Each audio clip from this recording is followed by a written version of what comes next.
Yo, what's going on, y'all? This is Marcus Rosa, a.k.a. Zuma TV, back at y'all with some more boxing talk, man. I hope everybody's having a blessed, beautiful, positive, productive day. I'm just chilling on my way to go get it as always, man. I'm back at y'all with some more boxing talk. On the road to 4K. We well into the 3,300 mark, about to hit that 3,400 mark in due time. Shout out to the nation and the mob for making this possible. All right, y'all. We spoke about it a little bit last night, man. If you didn't see the live, please go ahead and check it out, man. The boxing world is erupting right now over this news that has been going on between the Normans, man. Shout out to Brian Norman Jr., the former WBO welterweight champion of the world, who just came off of a loss to Devin the Dream Haney not too long ago, man. And they've been a little bit quiet since then, you know what I mean? Senior and junior. You know what I mean? There hasn't been much that's been said, you know, publicly. I've seen Senior do some interviews here and there, but for the most part, you know, he's been sticking to himself in comparison to how active he was on the internet in the lead up to the Devin Haney fight. You know what I'm saying? A lot of people have been highly critical of Senior, including myself, you know, saying things like he's running from the media, you know what I mean? Ducking accountability, you know, refusing to eat crow. After all the shit he done said about Devin Haney and how he's not worried about Devin Haney, Devin ain't got no power, you know, he ultimately embarrassed himself and his son. And there's the news is circulating right now. I seen that Brian Norman Jr. had did an interview with Jigar Talk, you know what I mean? Jigar Talk. And during the interview, he had expressed that Brian Norman Sr. is no longer his head coach. And that shit threw everybody off. Everybody seemed to be shocked by the news. There were some people that was shocked. There were some people that was upset. There were some people that was people was laughing. Like it was like a combination of different emotions when the news broke. But to be honest with you, did I necessarily see this coming?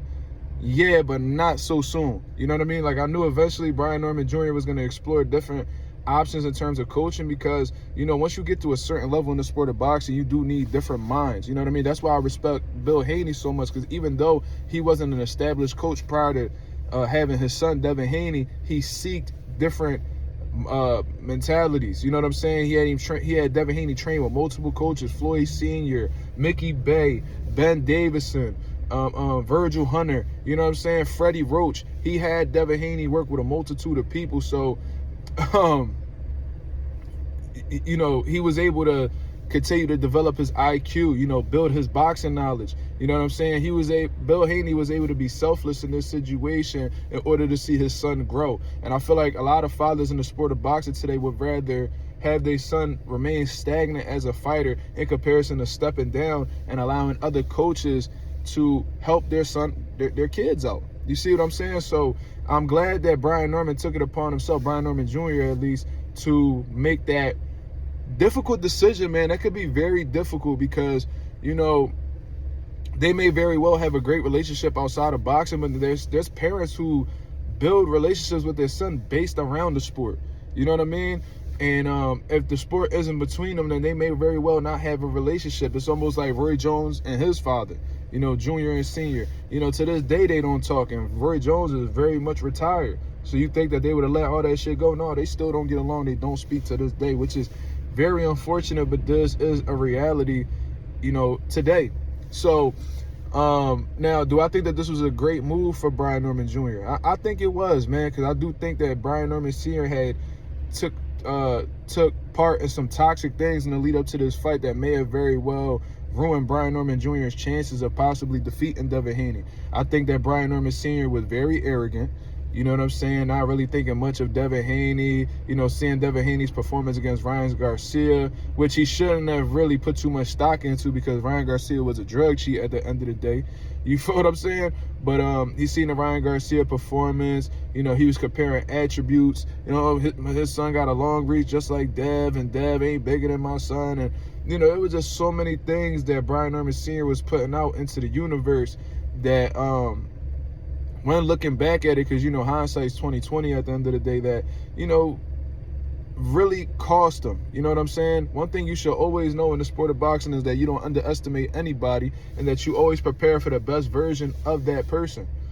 You know what I'm saying? So if you're getting ready for Devin Haney, the last thing you should be saying, who is an elite level fighter, of course. You know what I'm saying? He is an elite level fighter. He's a pound for pound level fighter with one of the best jabs, one of the most experienced guys. You know, this isn't somebody to take lightly. The last thing you should be talking about is what this person can't do and what he can't do to you. No, you should be looking at it from a mind frame of, all right, you know what I mean? He's good at this. He's good at this. He's good at this. We got to be on point about this. You know what I mean? He likes to do this a lot. So you have to strategize from a viewpoint where, you know, this guy may be the toughest fight of your career. And if you're not on your P's and Q's, you may very well get embarrassed that night. And Brian Norman Sr. had the opposite mentality. And also, Brian Norman Sr. is a know-it-all. You know what I'm saying? And I think that those factors, you know, with him being a know-it-all, felt like, you know, nobody knows shit and he know everything, and that there ain't nothing that a motherfucker could tell him and shit like that. That may have very well played he may have very well played a negative influence on his son. Because, you know what I'm saying? We all look up to our fathers. You know, I do. You know what I'm saying? And if you don't develop your own sense of opinion, or, you know, if you don't have your own approach, it's easy to listen to your father, because you think your father's your superhero. Your father knows it all. I mean, you value your father's opinion. You know what I'm saying? So it's easy to get caught up into what your father believes or what your father says, because, you know what I mean, that's somebody that you admire. That's somebody that you look up to. So I think Brian Norman Jr., and I think he even said in that clip that I had seen that he got arrogant. You know what I'm saying? That he, you know, may have, you know, underestimated Devin Haney. And that's one of the worst approaches that you could ever take in boxing, because every time I've ever seen somebody underestimate somebody, they either had a really tough fight with that person, they were ill prepared for that person, or they even lost to that person. You see what I'm saying? So what do I think about them splitting up? You know what I mean? I'm sure Brian Norman Sr. will still be around. You know what I'm saying? I highly doubt he'll step out of his son's life because he's no longer the head trainer. But I do think I think it's a great move. You know, shout out to Brian Norman Jr. He got the heart and courage to make a move that a lot of people that are a lot older than him refuse to do, even if it means them being hurt in the long run in terms of their boxing career.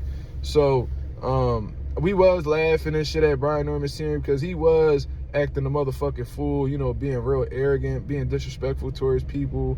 You know what I'm saying? Trying to flex like this motherfucker ain't a better coach than me and all this shit. Well, guess what? You laid an egg on that night out in Riyadh. I think that shit was in Riyadh. Yeah, in Riyadh. And as a result, you're no longer your son's head coach. So where do you go from here? I don't know. I'm sure your son will still take care of you.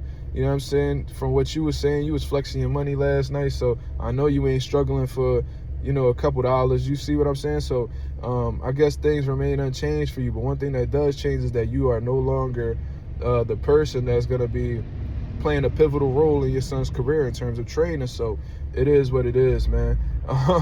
Now, who should Brian Norman Jr. work with that I think is a quality trainer? I had some people ask me that as well, and there's some good options out there, man. I do think, because when I see somebody about to get a new trainer, I see what their strengths and their weaknesses are, and based off of their weaknesses, I'd be like, all right, this coach could really tighten them up in this department. And I do think that Brian Norman Jr., he's fast, he's explosive, he's a good athlete and stuff like that. I think he need to go back to the fundamentals a little bit. And I feel like the fundamental master in this current sport of boxing right now is Derrick James. Regardless of what I've said about him in the past, he does have the fundamentals down pat. You know, keeping your hands up. You know what I'm saying? Stepping off of the line. You know, jab first, going to the body. Just textbook shit. I feel like that's what Brian Norman Jr. needs. Derrick James will be a great fit for the job, in my opinion. You know what I mean? There's also some other people that people brought up. Of course, Brian Bomack McIntyre. He sparred Terrence Crawford in the past, so they may have some type of chemistry. They may have some type of relationship, so that might be a good fit for him as well. Bomack gonna make sure you in top shape. You know what I mean? Him and his staff gonna formulate great game plans. They have the resources, man. So they gonna definitely get you right and have you prepared from a physical, mental, and psychological standpoint. You know, another one, you know what I mean, is Ronnie Shields. I think Ronnie Shields is a great trainer that could play that could do a really good job with somebody like Brian Norman Jr. You know what I mean? Ronnie Shields has had some very skilled, athletic punchers in his kit. You know what I'm saying? Like, look at David Morrell. David Morrell is a textbook definition of an athletic, explosive boxer puncher. You know what I'm saying? That's something that I feel like Brian Norman is. You You know what I'm saying? He had Jamal Charlo, who was a strong, great jab, which is what Brian Norman definitely need to work on. Fundamentally sound, you know what I mean? Just sturdy. Ronnie Shields, Derek James, Bomac, those will all be great candidates for taking this new head coach position that's open in Brian Norman Jr.'s camp. But y'all let me know what y'all think about this, man. What y'all think about the split up between senior and junior? Do you like it? Do you not like it? Who do you think would be a quality trainer for Brian Norman Jr.? Y'all let me know in the comments below. This is Marcus Rosa, a.k.a. Mazuma TV. I'll holla at y'all, man. Peace.